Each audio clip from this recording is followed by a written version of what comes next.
about their nails.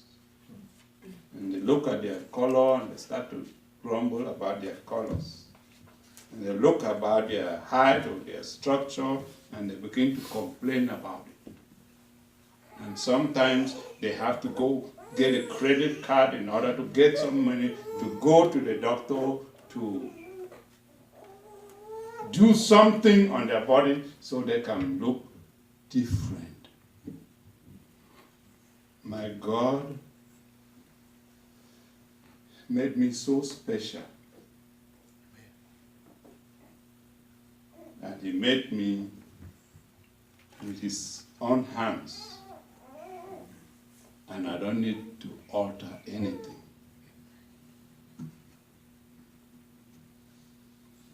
The Lord had promised the children of Israel, I'm going to give you the land and all the descendants after you will dwell in the promised land.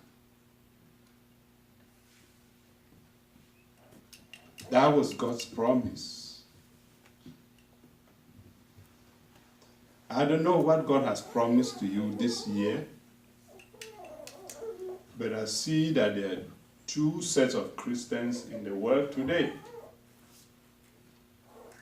You want to find out today which one are you, one of the two sets of Christians. You want me to give you the first set of Christians? The first set of Christians are Christians who panic when issues arise. And there are those who are calm, that's the other part, in the face of trouble. We saw some this morning. There are those who doubt the promises of God when tragedy befalls. And there are those who have quietness in the midst of storm. Because everything passes like the wind. And the psalmist, Psalms 23, our familiar verse, tells us that even though I go through the valley of the shadow of death, I will fear no evil. Because what? My God is with me. Amen. There are those who are discouraged and lose hope. And they are limited by what they see. All they see is their circumstances, their joblessness, their lack of growth and progress, and so on. But there are others who see beyond what they see. And those who see beyond their immediate predicaments are those who know who God is. They are those who know the truth. And they live a life that is larger than life itself. And the only time you see a problem is when you remove your focus on God to focus on the man of the world, or focus on the things that you are. There's also those who are of the world. There are people who fled in the day of trouble. They wander away, they walk away from God, they look for alternatives when trouble comes. Make some chance to read Psalms 46 when you get home. God is our present help in time of what? Trouble. Amen? Amen.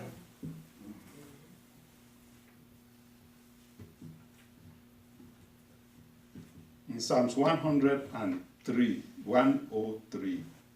verse 8.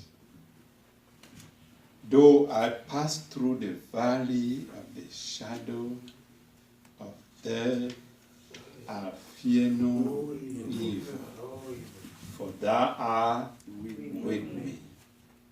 So do not settle for statistics, do not settle for facts. Settle for the truth. What I need for this journey that God has put me out for, He's going to provide for that journey. What I need for this work that God has given to me, God has made the resources available.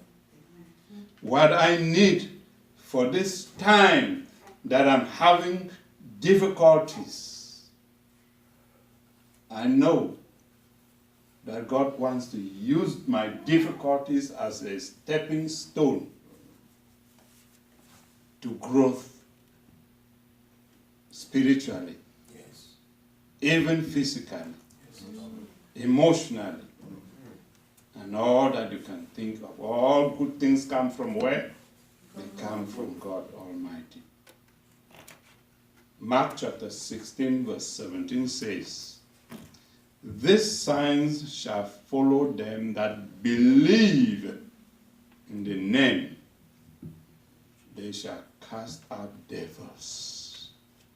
Do you know that we have Christians who read their Bibles, who come to church every time, but they believe that they can never pray for the sick person to get well. They believe that they must go to that pastor in that particular church to pray for me so that this sickness will go away. And I want to remind you that God has created you so special, so unique, and He has given you His abilities if only you stay close to Him. The branch enjoys all the nutrients that come from the root to the stem of the tree as long as it is attached to the stem. Once it's taken off from the stem, it dries off. When you are not connected to God, you are going to dry off. You're going to wander away, and you're going to grumble from Monday to Friday to Saturday and Sunday. Romans 8:28, it's a familiar verse that so many people quote, and they forget to add the last phrase to it. And we always say, we know that all things work together for good. Let's remember to finish that verse. All things work together for good for them that love God. Amen? Amen. If you love God, everything works together for your good. If you are out and doing it by yourself, everything will work against you. We know that all things work together for good, but so many people don't claim that last part. People who know do not wander about. People who know do not become discouraged when a fire burns their house, when they lose their car, when they are sick. Amen? Amen. Jesus knew, but his disciples did not know. And that's why Jesus was having a nice sleep and rest when the storm was on.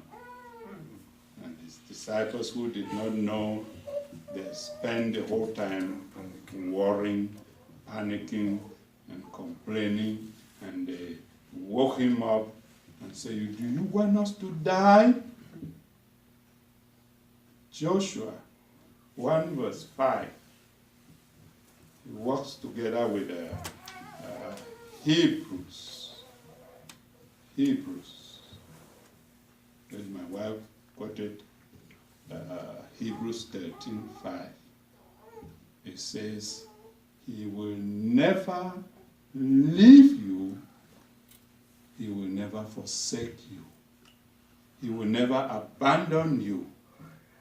He is with you always. He will supply all your needs according to his riches in glory. That's Philippians 4:19.